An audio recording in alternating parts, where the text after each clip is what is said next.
Bom dia, 9 de novembro de 2021. Estamos aqui inaugurando essa sessão plenária que vai responder à pergunta: como o sistema de dutos de gás de geração térmica pode atender ao setor elétrico?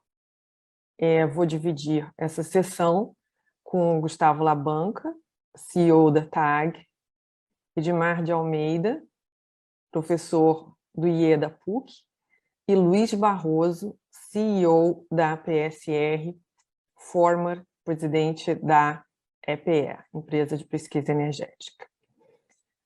Nossos convidados aqui concordaram em dar dinâmica para que a gente possa discutir tema instigante em momentos ainda mais desafiadores.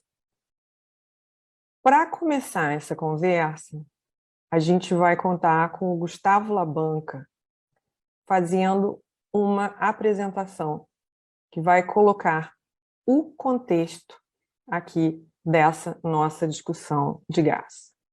Muito obrigada a todos. Vamos, então, colocar a bola no campo. Gustavo, sua apresentação, então, para colocar o contexto da nossa discussão. Muito obrigada.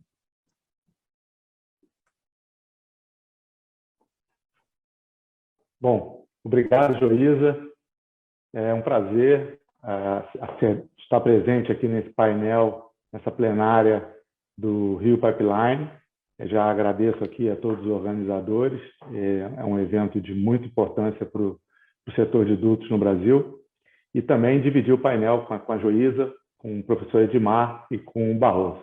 Acho que a gente vai ter uma dinâmica bem bacana para a gente poder seguir por esse tema tão instigante como a Joísa falou. Eu preparei uma apresentação muito rápida. Eu sou diretor-presidente da TAG. A gente vai falar um pouco de como esse sistema de dutos de gás natural pode atender o setor elétrico, mais especificamente a parte termoelétrica. Bom, esse slide é só um slide para a gente ter o contexto, né, de toda a cadeia de gás natural, né, desde a exploração e produção, o escoamento, processamento e tratamento do gás, passando pelo transporte, que é onde a TAG está inserida, a distribuição e transporte e distribuição como indústria de rede, e chegando ao consumidor final, né, e aí incluindo também, dentro desse consumidor final, as termoelétricas. Para falar um pouco da TAG, no próximo slide, a gente vai mostrar um pouco do que é essa malha de transporte de dutos no Brasil. Então, o Brasil hoje ele tem em torno de 9.400 quilômetros de rede de gasoduto de transporte. Na TAG, a gente tem 4.500 quilômetros, sendo mais ou menos 3.700 na costa, saindo aqui do Rio de Janeiro até o Porto de Pecém, no Espírito Santo, e uma parcela na região amazônica, conectando a reserva petrolífera de Urucu até a cidade de Manaus. Então, a gente tem uma rede aí com 91 pontos de entrega de gás, são 12 pontos de recebimento de gás, isso é muito importante e dá uma flexibilidade na malha. A gente atende, né, várias termoelétricas, 10 distribuidoras e algumas refinarias e fábricas de fertilizantes. E dentro desses pontos de entrada na malha, a gente tem 2 terminais de regasificação conectados na TAG, né? Um terminal na Bahia e um terminal um terminal na Bahia e um terminal em Pecém, no Ceará. Nesse mapa, né, vocês podem ver que a gente tem todo o mapeamento, né, das bacias, né, onde a gente tem esse gás chegando aqui na costa, atingindo a rede de dutos, e também o mapeamento dos terminais de regasificação. E nem todos estão conectados. Então, a gente tem o GNL Açu, aqui no Rio de Janeiro, que não está conectado na malha, e o de Sergipe também não está conectado na malha. Tem alguns projetos futuros em Suape, que já é uma região onde o duto da TAG já passa, e tem um projeto de Barcarena, na região norte, e o projeto também no sul do Brasil.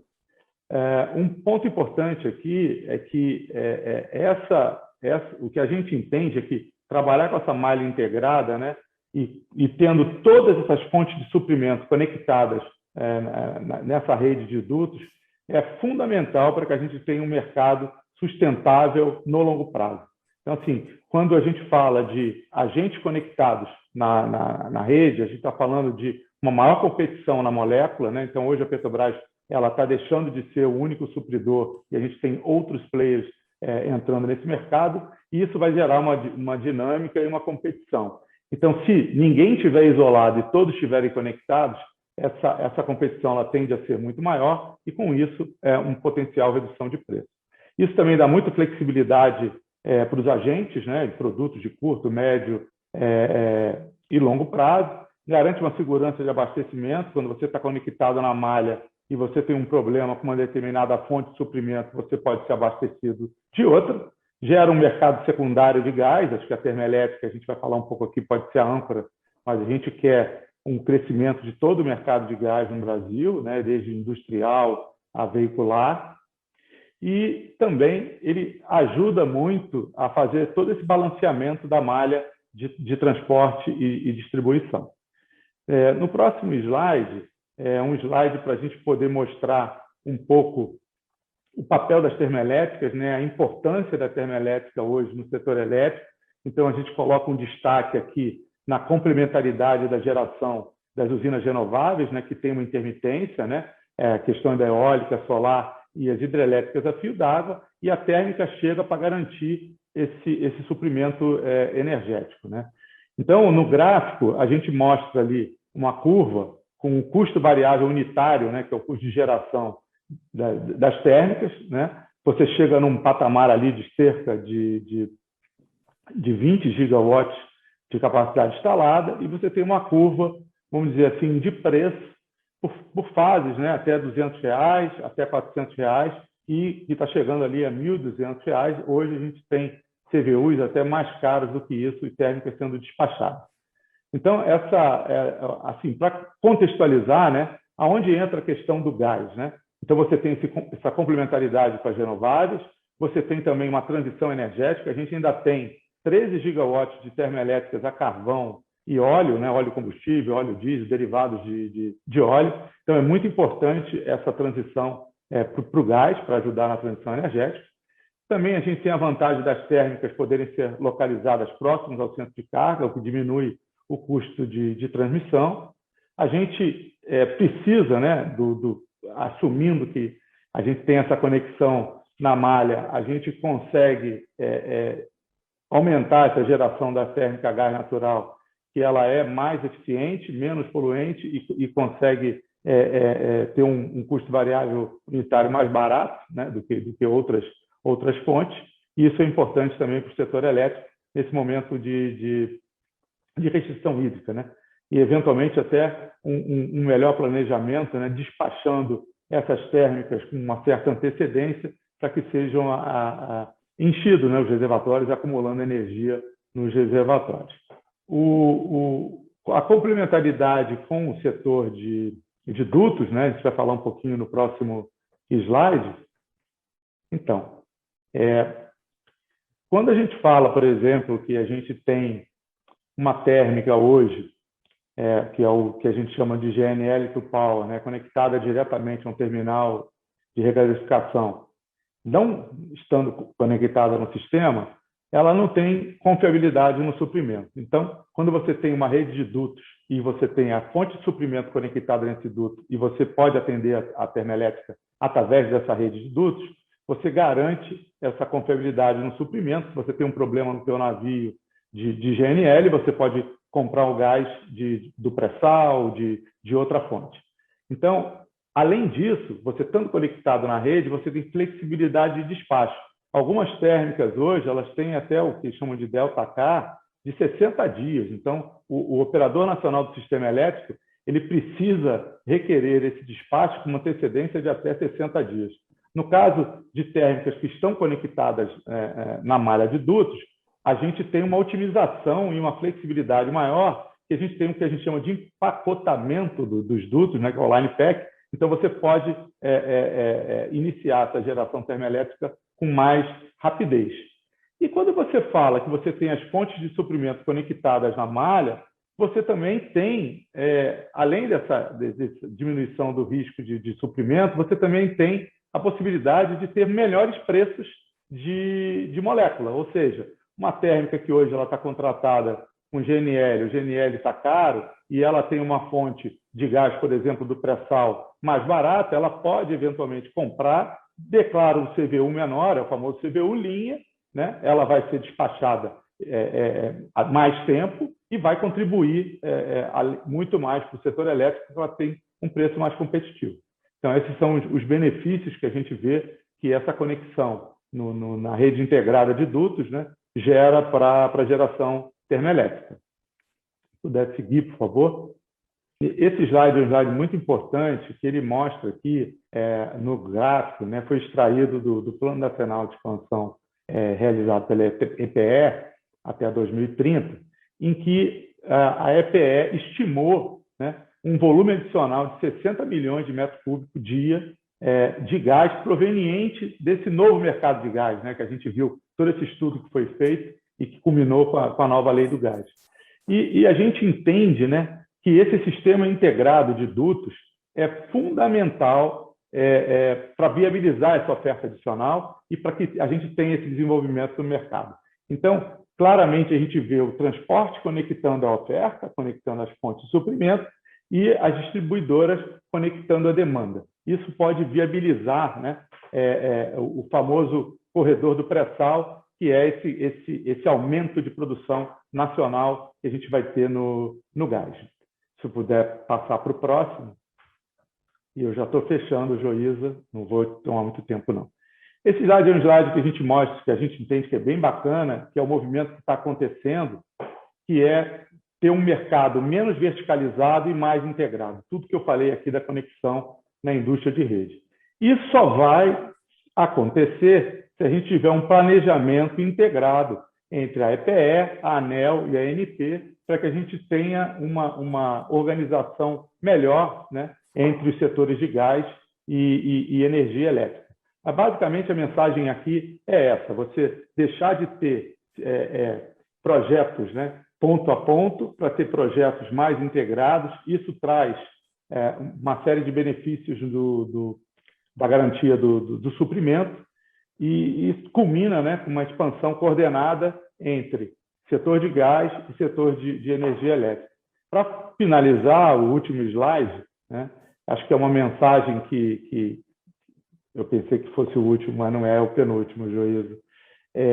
Basicamente, a gente tem uma proposta da ATEGAS para melhorar esse processo de leilão e, claramente, é importante que, na regra dos novos leilões, a gente já tenha previsão de conexão na indústria de rede e a gente coloca aqui um pouco de um pagamento pela conexão, né? Ou seja, cada projeto responsável, o transportador atua para conectar essas novas fontes de geração à rede de transporte de gás.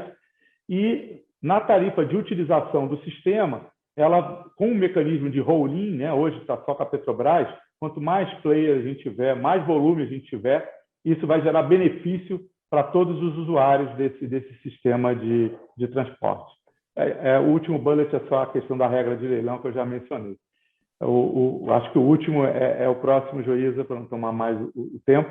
Então, assim, a mensagem aqui é uma mensagem de otimismo, né? A gente sabe a importância da termoelétrica para o mercado de gás natural, ela funciona como âncora, ela gera escala para novos investimentos.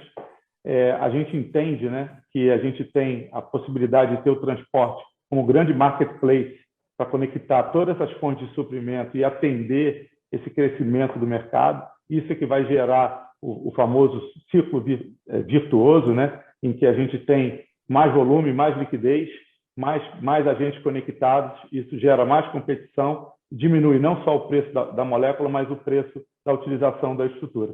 E uma mensagem final de otimismo, que um coordenamento, uma coordenação bem feita entre os setores de gás e setor de energia elétrica, a gente tem certeza que a gente vai ter os investimentos necessários na infraestrutura de gás para viabilizar novos projetos e para desenvolver o mercado de gás no Brasil. Obrigado e desculpe aí por ter passado um pouquinho do tempo. Obrigada, Gustavo. Vamos voltar aqui agora a palavra para o Edmar. Edmar, Gustavo coloca a questão de uma proposição de valor, não é? O desenvolvimento de um mercado competitivo de gás natural, foco da reforma pela qual tanto trabalhamos, não é? Pode ser melhor alcançado através de um mercado integrado. Não é?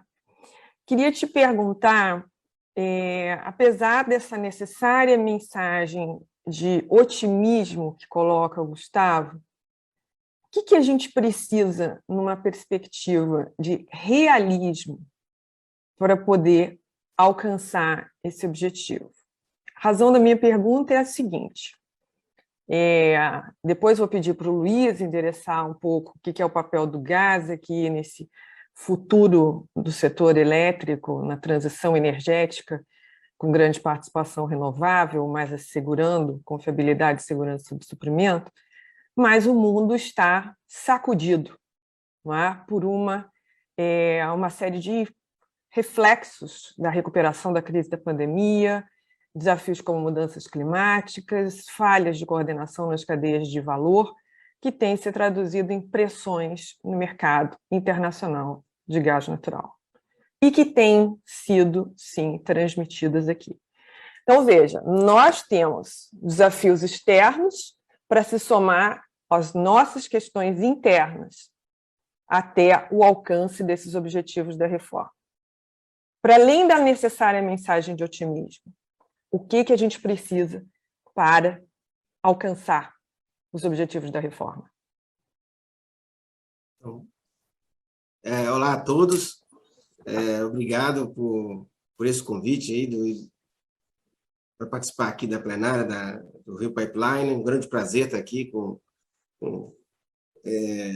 todos vocês. Eu gosto muito do tema da integração gás-energia elétrica, né? E eu acho que esse tema é pouco valorizado no Brasil, porque as termoelétricas, do jeito que a regulação e o modelo de negócio que está se prosperando no Brasil está colocado, né? As termoelétricas se integram mal no setor de gás e se integram mal no setor elétrico.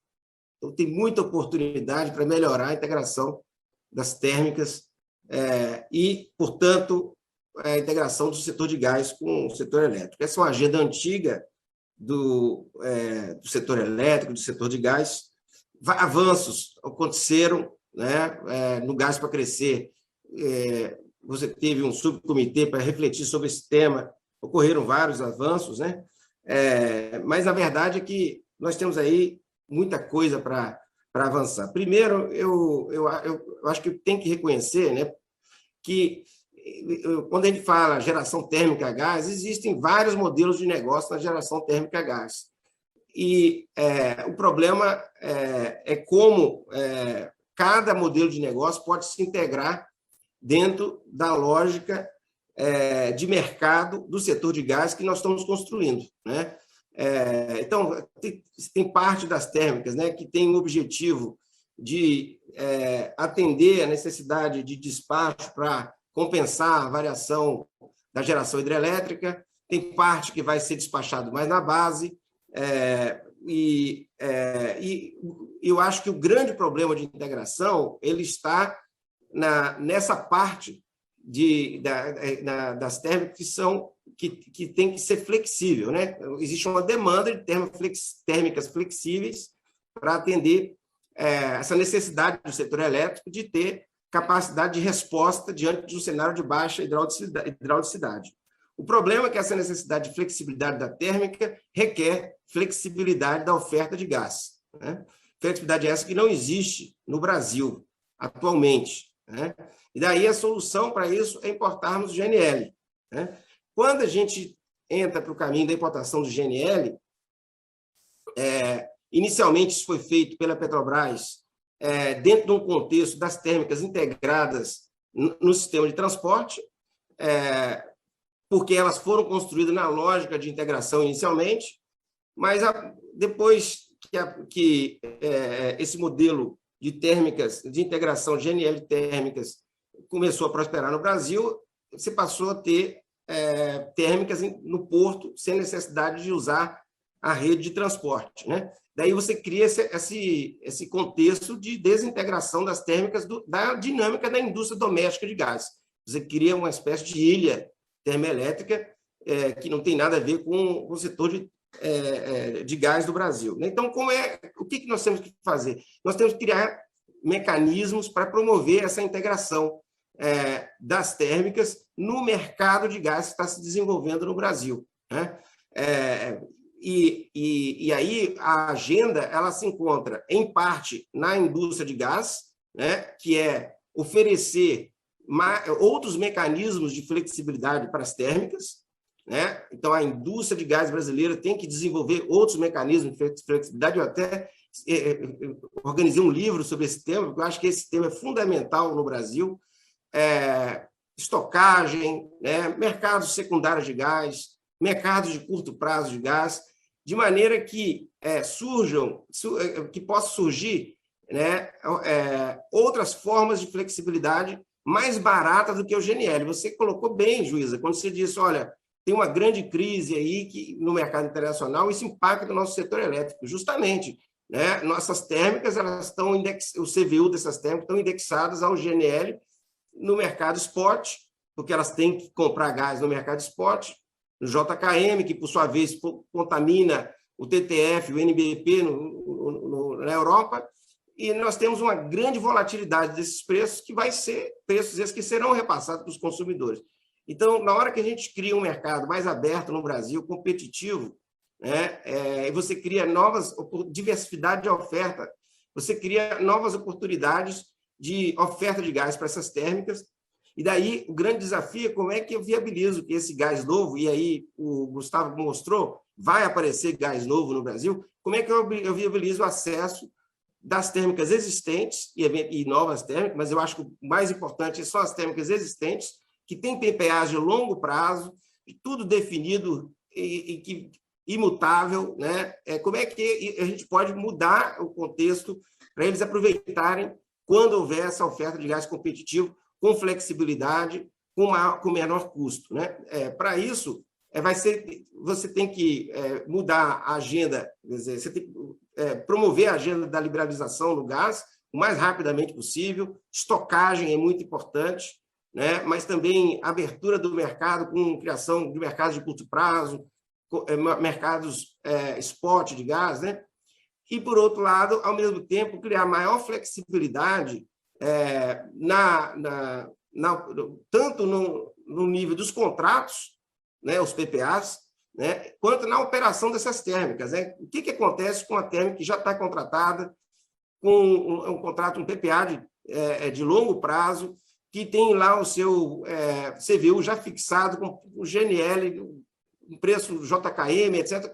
Se surgir um gás mais barato, como é que ela poderia aproveitar essa oportunidade e os consumidores brasileiros aproveitarem essa oportunidade para reduzir os custos, né? Mas essa migração, que eu costumo chamar aí nas discussões aí acadêmicas de pulo do gás, né? Como é que eu faço esse pulo para o gás mais competitivo? Então, eu acho que esse é um desafio para o setor elétrico, né? Acho também que você dar a oportunidade das térmicas despacharem por lance, né? Então, surgiu um gás mais barato, ela contestar, né, a ordem de mérito já inicialmente colocada. Eu acho que isso aí é um outro caminho também que tem que ser pensado no Brasil. A ideia de estar sempre no mesmo modelo, todo centralizado, sem dar oportunidade para os operadores. Eu acho que isso também pode ser um caminho, né, para você melhorar essa integração. E, por fim, voltando aqui para a questão do transporte, né, eu concordo com o Gustavo Labanca que é importantíssimo que as térmicas todas entrem para o sistema de transporte, para justamente aproveitar essas oportunidades que vão surgir na indústria do gás, né? Agora, isso vai acontecer, a meu ver, na medida em que a indústria do gás doméstica gere valor para essas térmicas, né? Elas têm que enxergar valor nisso, vantagem, né? Não integrar no sistema de gás porque tem que fazer isso, mas elas têm que ver uma vantagem de poder também comprar gás doméstico. E mesmo sendo ela já uma térmica que tem um PPA de longo prazo com GNL. Então, tem uma equação a ser resolvida aí no plano contratual, no plano da operação, no plano da regulação, para viabilizar vamos dizer, esse pulo do gás aí que eu mencionei. Então, eu acho que vou ficar por aqui. Cheguei nos meus 10 minutos e a gente pode continuar mais para frente essa discussão. É bom que esse pulo do gás seja tipo salto com vara, porque o tempo está passando, não é? Então, o Barroso, vamos lá. Basicamente, o que tem hoje no Congresso para a reforma do setor elétrico, não é? Que tramita lá naquela corrida, não é? Que às vezes é 414 e agora já é 1917, né? Então, agora 1917 é quem está correndo para veicular a reforma do setor elétrico. Veja aqui, o Edmar traz aqui que o tema da integração gás-eletricidade é um tema pouco valorizado. Me permita, acho que não. Acho que ele é um tema mal compreendido. E acho que ele é um tema mal compreendido não apenas no Brasil. Não é? As próprias mudanças, ou tentativas de adequação na Europa têm tentado, não é, criar estímulos, criar comandos regulatórios mais claros, porque, de modo voluntário, essa integração não tem sido exatamente bem sucedida. E o que a gente está vendo hoje, por exemplo, eu até estava conversando com o Barroso recentemente, agora dia 13 de outubro, os reguladores, inclusive, foram autorizados a implantar medidas que possam conter o impacto da elevação dos preços do gás sobre as tarifas, né, sobre os preços ao consumidor final. Barroso, você tem um papel fundamental, governo que me permita, mas na concepção disso que está aí para ser aprovado no Congresso como a reforma do setor elétrico.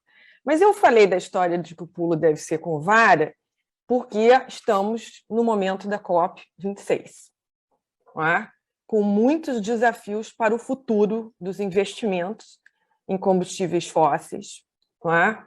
Tem um sinal importante que vem ali da administração do presidente Biden, que é até aparentemente seguido aqui pelo Brasil, que é limitar as emissões de metano. Então, a vida está ficando cada vez mais desafiadora para contratações de muito longo prazo em gás natural. Inclusive, até considerando que essa é uma política que veio ali incluída na aprovação da medida provisória e depois da lei da Eletrobras. Eu queria te perguntar, dentro desses vários modelos de negócios de geração termoelétrica a gás que menciona o Edmar, considerando aquela concepção que foi feita lá e o que está aqui, e todos esses desafios para o futuro do financiamento e para a expansão, inclusive do gás, o que seriam modelos de negócios viáveis?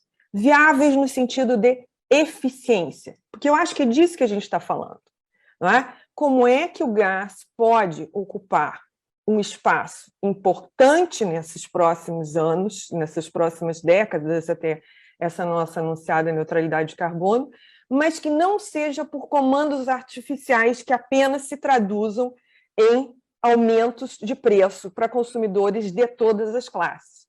Precisamos de um mercado competitivo de gás, precisamos de energia segura, confiável, não é? E que garanta aqui o crescimento da economia. Quais são esses modelos de negócios viáveis para o gás natural e que papel tem as redes nesses modelos?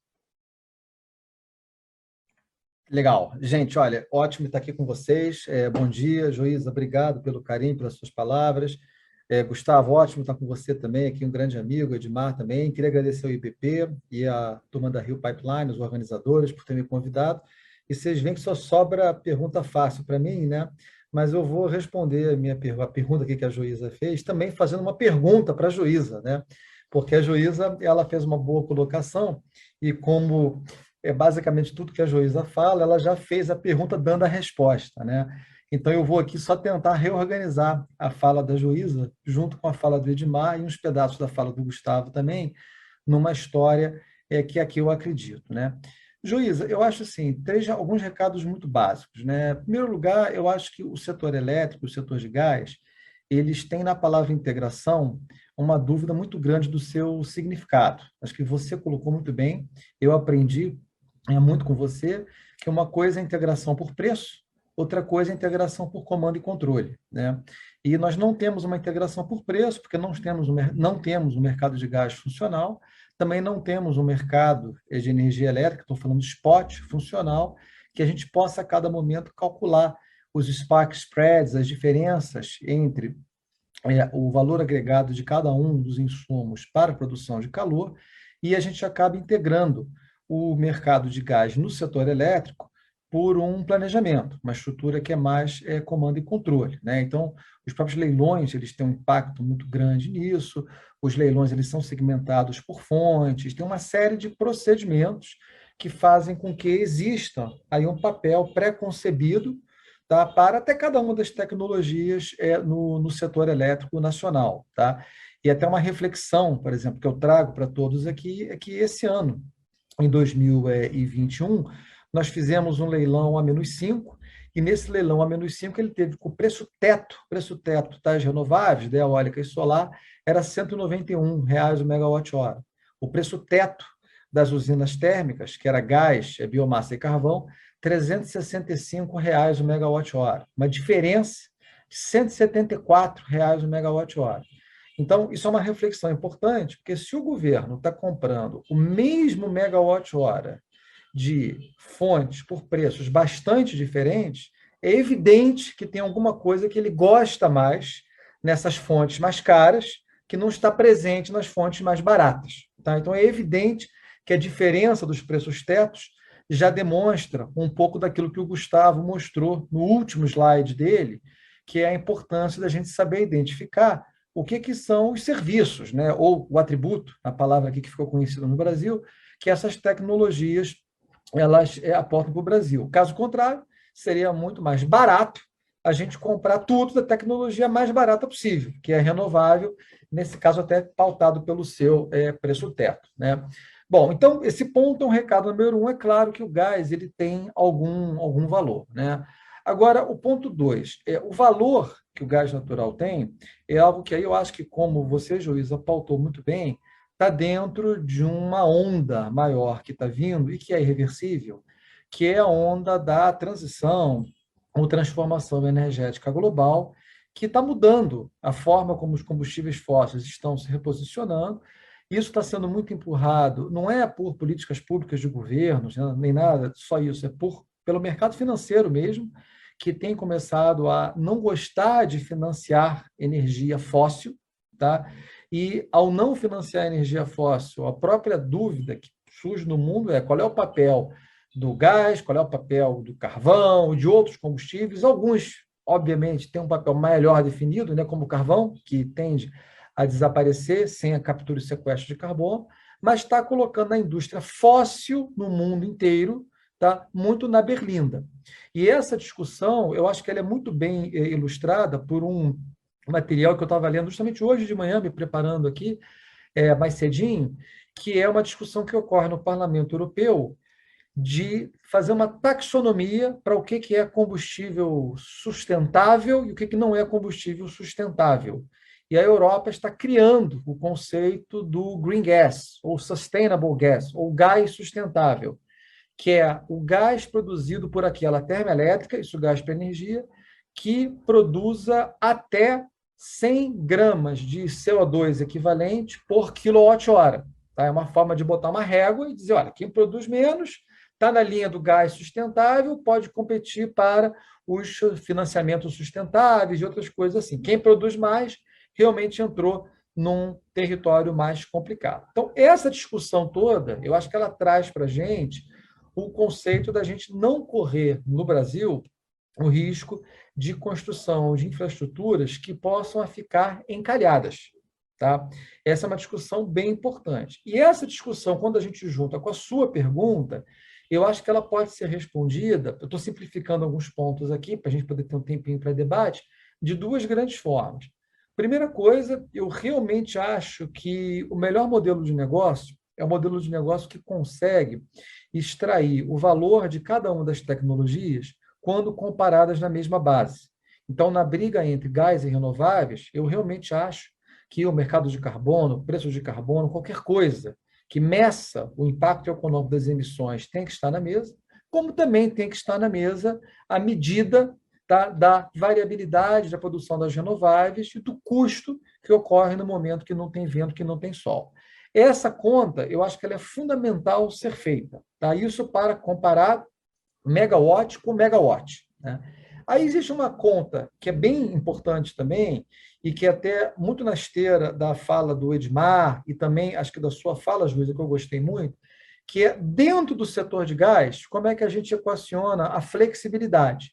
Tá? Quer dizer, não, acho que independente da térmica ser inflexível, ser flexível e tal, mas existe algum nível de flexibilidade que é valorizado economicamente pelo setor elétrico e pelo setor de gás, pela indústria de gás. Então, eu acho que o que o Edmar disse, o que o Gustavo disse, e que você, Luísa, refletiu muito bem, que eu traduziria como sendo qual é a capacidade da reforma do setor de gás, essa que aí está, entregar os elementos de flexibilidade e balanceamento de rede, tá? Que permitam que a gente tenha flexibilidade interna no setor de gás, do setor de gás com o setor elétrico, para que aí sim a gente possa mover para o que você falou no final da sua fala, Joísa, que é o que eu acredito e esperaria a gente ter. Uma integração toda baseada por preço entre esses dois segmentos. Preços que valorizem megawatt renovável contra megawatt gás e dentro da indústria de gás, preços que consigam fazer o balanceamento ser um serviço a ser oferecido por tecnologias, line packing, o que quer que seja, mas que permitam a integração das térmicas. Eu acho que a gente não tem isso. Tá? E eu acho que a gente não está muito perto de ter isso também. É uma preocupação que eu tenho. E aí eu caio na minha preocupação original, que é a dessa transição energética, se a gente não pode estar correndo risco, ao não acelerar essas implementações da reforma do mercado de gás, que já estão aí, numa ameaça de ficar um pouquinho para trás. Eu até acho que, no caso da infraestrutura, eu concordo que a gente tem que maximizar o uso da infraestrutura existente. Ponto final. Eu acho que a infraestrutura existente ela tem que ser maximizada em relação à infraestrutura nova. E a infraestrutura existente já tem que começar a ser preparada, como, por exemplo, a ENGIE já vem olhando na Europa, para também começar a transportar hidrogênio. Tá? Então, já existe um grande movimento para começar a fazer essas adaptações. Então, na minha visão, para resumir, eu acho que o gás ele tem um papel, traduzido pela diferença dos preços tetos dos leilões. Eu acho que a competição com as renováveis vai ser cada vez mais ferrenha, mas ela tem que ser feita cada vez mais na mesma base, isso tem que ser perseguido. Eu acho que a infraestrutura existente ela tem que ser maximizada, e dentro da infraestrutura existente, a gente tem que batalhar muito pelo balanceamento pela indústria de gás, a flexibilidade, para que a gente tenha mecanismos de agregação de valor intra-indústrias e interindústrias, mas com o olho aberto, porque tem uma onda vindo muito forte, que é muito irreversível, que é a busca pela indústria de baixo carbono. Fico por aqui, não sei se eu falei talvez os 10 minutinhos, para a gente ter um tempinho para conversar. Essa onda tem um impacto importante, não é? E ela tem profunda incerteza. Gustavo, uma parte dessa dificuldade que a gente está vivendo hoje no Brasil é fruto de uma crise hídrica, não é? Na verdade, uma parte dos desafios da economia como um todo, não é? Na recuperação, é ligada a essa crise hídrica. E dentro dessa crise hídrica, nós tivemos, através de uma medida provisória, a criação de uma Câmara, uma CREG, uma Câmara para Medidas Emergenciais, e que conferiu ao ministro Bento, presidente da Câmara, poderes tanto com relação à flexibilização das restrições operativas dos reservatórios, mas também outras medidas. E aqui, nesse momento, na hora que precisou contar ao máximo com a geração termoelétrica, apareceram alguns desafios, inclusive para suprimento de algumas termoelétricas ali na região Nordeste, e que causaram, inclusive, mudança nos combustíveis com elevação importante dos CVUs. Eu queria que você falasse um pouco se, do ponto de vista da TAG, essa Câmara poderia ter um legado na forma de pensar como acelerar por exemplo, não é? Condições para a integração dessa malha e para evitar problemas futuros como esse que ocorreu, não é? De problemas de suprimento para termoelétricas em um momento tão importante. Obrigado, Joísa, mais uma vez. Excelente pergunta. Eu vou responder dando um exemplo, né? E aí esse exemplo ele ressalta ainda mais a importância dessa integração. E acredito sempre, acho que é importante o comentário do Barroso, realmente que a gente precisa ter essa componente e essa integração tem que se dar por preço. Acho que tem que ter competitividade, sim. É que hoje também a gente não consegue medir de maneira correta, né, talvez, todos esses atributos, né, e todas essas particularidades de cada fonte, o que uma tem de benefício a mais em detrimento da outra. Então, acho que essa questão de colocar tudo na mesma base é realmente importante.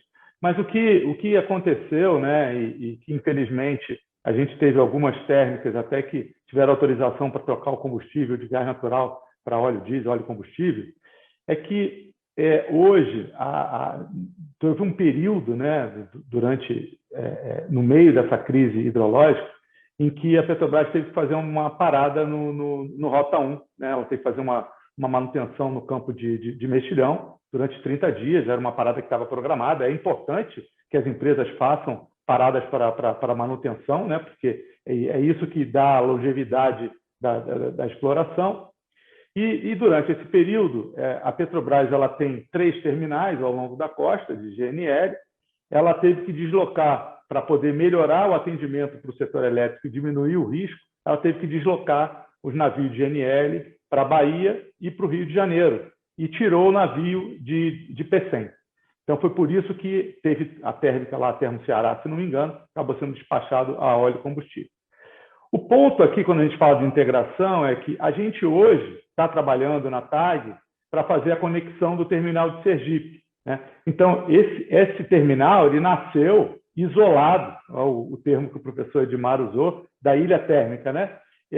O terminal no conduto conectado direto numa térmica, sem passar pela rede de transporte e distribuição. Então, se esse terminal tivesse conectado, né, tivesse nascido conectado, ou seja, como é feito em qualquer país, o que teria acontecido? Você teria uma eficiência melhor na troca dessa molécula dentro da indústria de transporte e não teria tido a necessidade de tirar o navio do lado de Pecém, porque via Sergipe a gente poderia estar atendendo, né, ali a Bahia e o Nordeste. Então, só mostra a importância de uma indústria integrada de rede. O que a gente tem feito? Estamos conversando bastante com a New Fortress, né, para fazer essa conexão ali da térmica da Celsius, que é New Fortress com energia, Brasil, desculpa, e estamos trabalhando junto à ANP, justamente para viabilizar primeiro essa conexão, né, que é essa conexão trecho de 25 quilômetros. Temos um cronograma bastante apertado, mas temos assim um desafio e estamos tentando fazer com que a gente tenha isso até o final de 2023.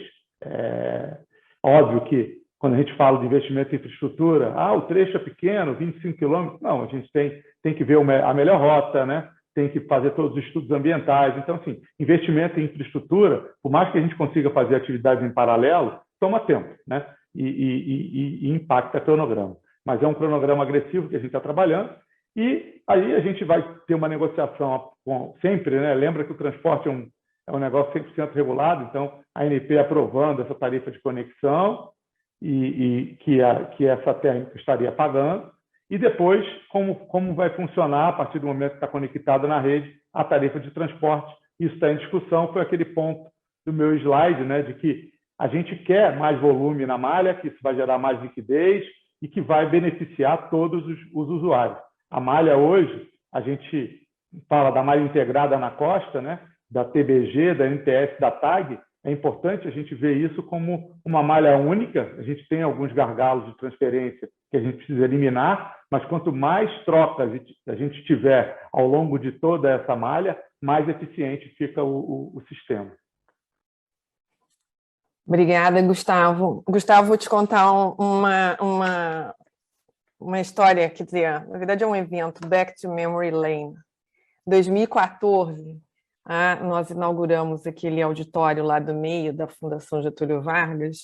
Foi o primeiro evento que foi feito lá, nem existia um auditório, era um espaço. E a gente fez uma mesa que estávamos eu, Edmar e Barroso, discutindo gás. Vocês lembram disso?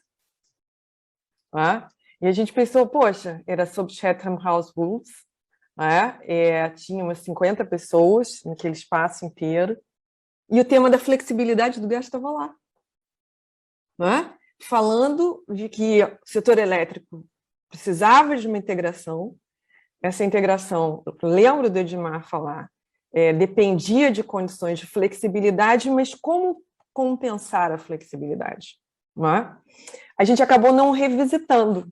Quem sabe aqui vem essa oportunidade a partir daqui. Mas como vocês dois são pessoas, como vocês três, vou tocar agora uma pergunta para vocês dois em função dessa história.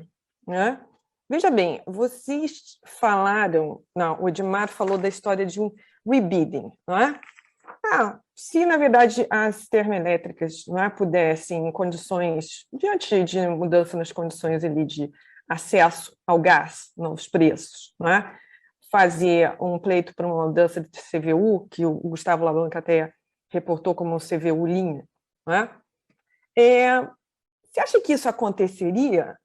Ou será que a gente estaria pensando numa lógica em que entra custo e não preço? Por quê, Barroso? Vamos lá.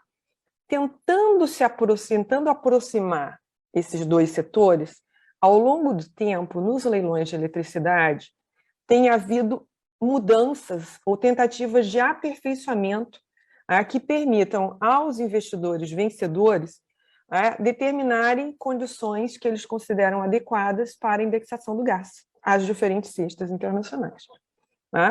Bom, hoje o que a gente tem, por exemplo, esse leilão mais recente, teve vários empreendimentos indexados a JKM.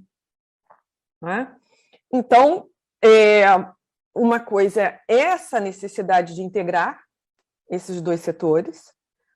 A integração se dá pelo reconhecimento das condições negociais nos dois, que precisam ser coerentes para que a gente tenha o gás fazendo um papel de assegurar essa transição energética, que ainda tem algumas incertezas, mas a gente precisa entender que tem uma realidade que é complexa e que os agentes, enfim, entendem as regras do jogo e estão aí para buscar condições para maximizar os seus retornos. Então, eu queria ouvir um pouco de vocês, como aperfeiçoar isso, e eu vou colocar uma provocação aqui.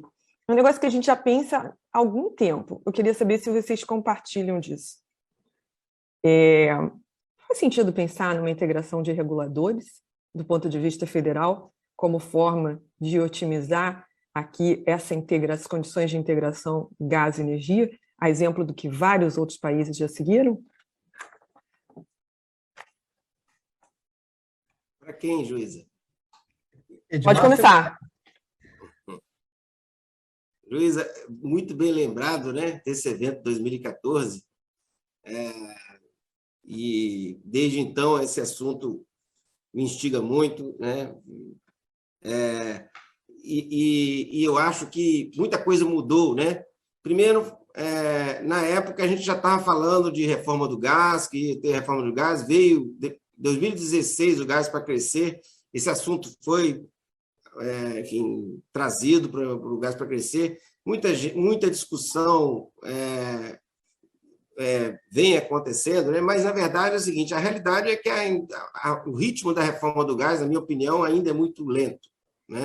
Então, são 8 anos e, vamos dizer assim, muita coisa mudou no papel, na prática, a coisa está indo muito devagar, do ponto de vista da criação de um mercado realmente competitivo, com multiplicidade de agentes, mercado secundário, todos esses ingredientes que tem no gás. Mas eu acho assim, é complexo mesmo. O Brasil é um país de uma institucionalidade de extrema, mais ainda com complexidade ainda maior.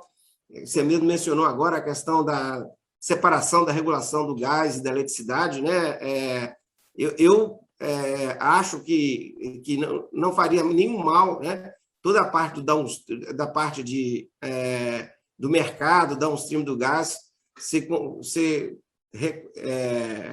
regulado junto com a eletricidade. Eu sei que muita gente vai querer me bater na ANP, mas eu acho que esses mundos têm que ficar muito mais juntos, porque eles vão ficar cada vez mais parecidos, né? Na medida que o gás evoluir, a sua regulação, etc., etc., né?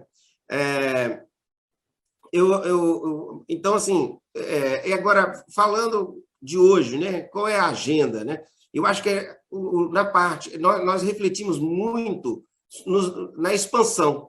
Tem muita discussão, principalmente o setor elétrico, o viés o que fazer em termos de regulatório para garantir a viabilidade da expansão das térmicas, esse é o foco. Eu acho que a gente tem que agora começar a olhar mais de perto as térmicas existentes, a comercialização dessa energia, a operação, tá certo? Eu acho que tem que trazer essa discussão, porque uma vez que fez o contrato lá de 15 anos, agora vamos voltar a conversar daqui a 15 anos. Não, eu acho que tem muita coisa a ser feita, mesmo considerando esse processo de contratação. A ideia é que melhorar, como eu posso reduzir o custo. E veja, mesmo que o cara tenha um contrato já lá, de importação do GNL, etc., etc., pode ser bom para os dois. Se houver um gás mais barato aqui, tanto o fornecedor que vende aqui, quanto quem está comprando, pode ter negócio aí, né? Então, eu acho que tem pouca reflexão, sim, sobre esse problema, porque ele é novo. O mercado competitivo de gás ainda não está operacional, né? Então, a oportunidade ela é um pouco teórica, mas eu sou otimista. Eu acho que demoramos muito até agora para chegar nesse mercado concorrencial do gás, mas estamos muito perto dele, né? Se a gente persistir nesse caminho, né, em pouco tempo a gente já vai estar com uma realidade onde vai ser possível ter diversidade de atores, você vai ter, em pouco tempo, aumento da produção no Brasil, um ambiente com maior oferta. É verdade que hoje a gente precisa importar porque não tem gás no Brasil, tem que importar mesmo, né?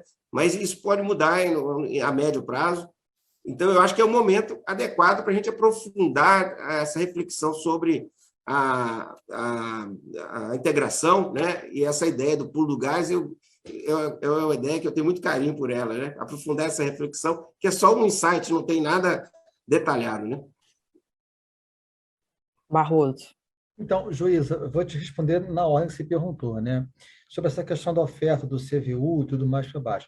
O Brasil criou, há alguns anos, um mecanismo chamado reservatório virtual, tá? E esse mecanismo ele visava fazer exatamente isso que o Edmar disse, tá? Era você tem gás sobrando, você tem gás que foi comprado e não foi utilizado, a termoelétrica ela faz uma oferta CVU a zero, ela gera fora da ordem do mérito, né?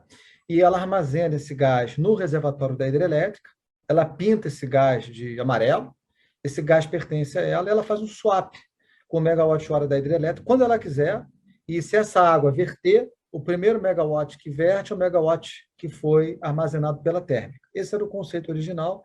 Eu acho esse conceito muito bom, acho esse conceito bem interessante, uma forma de criar um armazenamento de megawatt-hora por megawatt-hora. O problema é que a sua implementação ela foi completamente distorcida, tá? E hoje nós não temos um mecanismo de reservatório virtual funcionando. Então, por razões que eu não vou entrar aqui no detalhe, nós acabamos distorcendo. Então, eu tenho, baseado nessa experiência, nessa evidência, uma dúvida se a gente criasse um mecanismo de ofertar CVU zero, sem criar o mecanismo de oferta de preços mais macro, se a gente conseguiria ter essa mesma eficiência. Em outras palavras, se o despacho do Brasil, né, fosse por ofertas dos agentes, com cada agente fatorando a sua aversão ao risco na sua oferta, eu acho que a térmica ofertar CVU zero e tal, encaixa super bem. Você tem uma abordagem de valor, transação bilateral, super legal. Mas eu acho que no mecanismo que a gente tem hoje, que é de criar um puxadinho, e dizer, olha, vou criar um mecanismo específico só para as térmicas, que até já existe, que é o reservatório virtual. Fora do mecanismo maior, eu tenho dúvidas, tá? Sobre a questão da regulação, eu sou amplamente a favor da gente juntar os reguladores até nas duas esferas, tá? Eu acho que tem que ter um componente federal, eu acho que tem que diminuir, se não der para você juntar tudo na questão constitucional, não pode ter fricção, eu acho, nessas agendas. Os modelos regulatórios diferentes por estados não ajudam, só criam custo de transação, assim como no caso da eletricidade e gás. Tá? Eu gosto de um regulador único, realmente gosto. Eu acho que tem muita sinergia, tem muito valor para ser tirado. Agora, tem um tema que o Edmar falou muito da reforma, né? E o Edmar até traz um otimismo que eu fico um pouco mais pessimista, porque o Edmar diz, olha, reforma está aí, a gente tem que fazer, eu acho que tem muita oferta, o Brasil vai ter e tal. E lá na FGV, eu até achei aqui, foi dia 1º de agosto de 2014, você, Joísa, você se referia muito ao Target Model, né?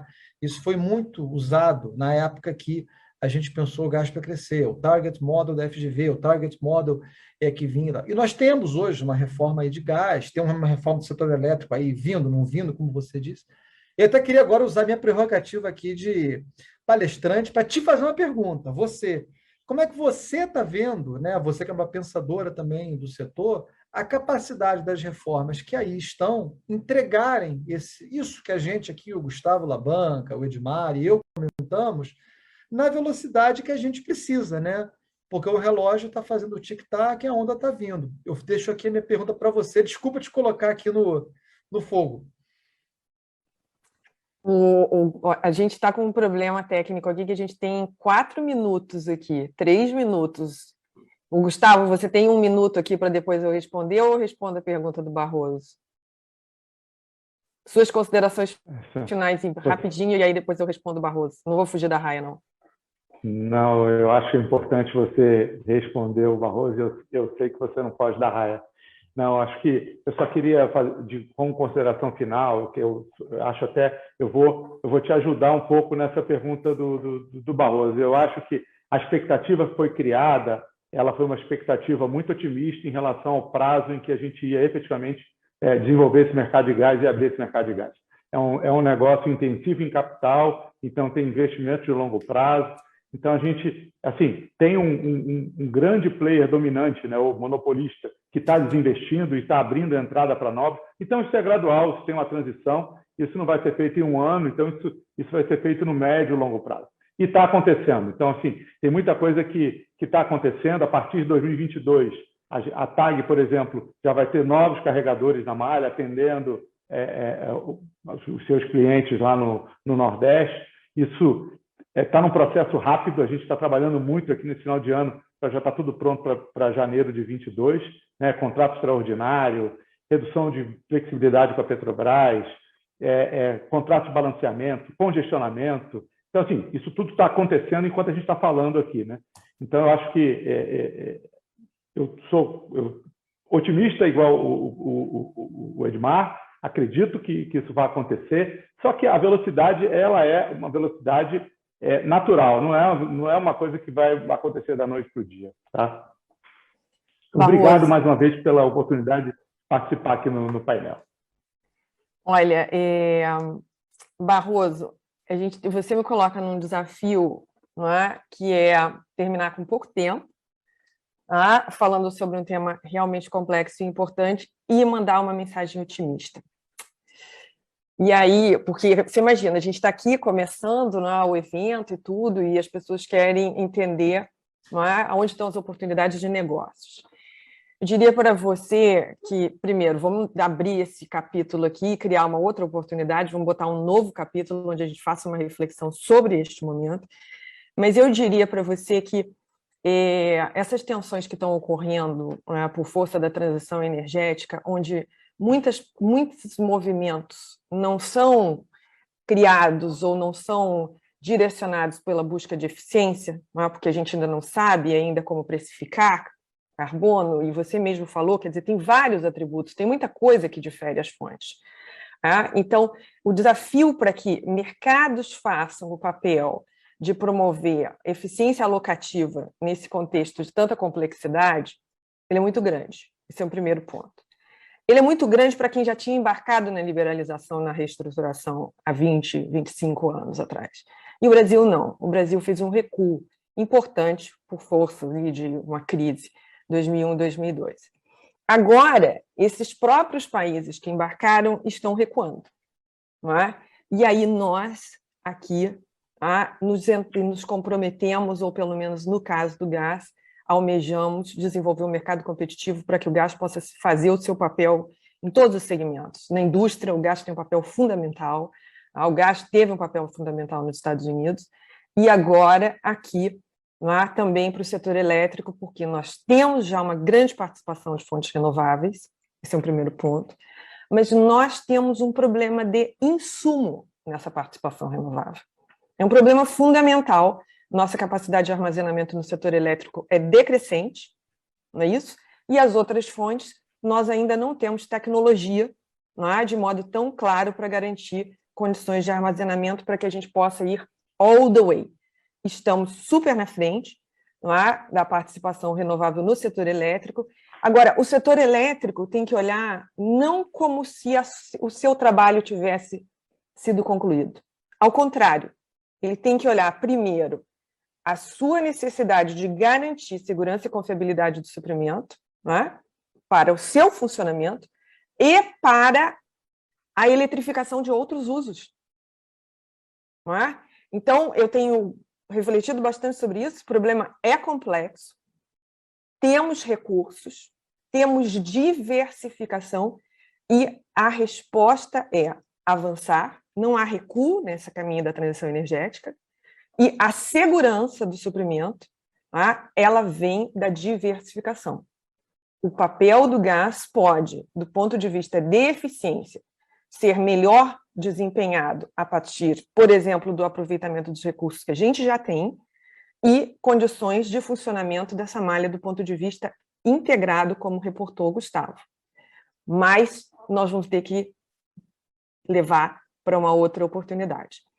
E eu tenho certeza que, relembrando lá 2014, dado que o tema é tão importante, vocês vão aceitar o convite e nós teremos outras oportunidades de seguir refletindo sobre como avançar rumo a uma economia de baixo carbono, onde o gás tenha penetração e nos traga eficiência também.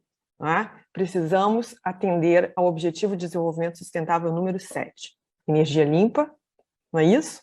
Confiável, não é? E segura. Muito obrigada, foi um enorme prazer contar com vocês nessa mesa. Espero que a gente tenha atendido aqui aos desafios colocados pelos nossos organizadores. Obrigada, Edmar. Muito obrigada, Luiz. Muito obrigada, Gustavo. Bom dia. Boa continuação de evento. Obrigado, gente. Obrigado. Um abraço. Abraço.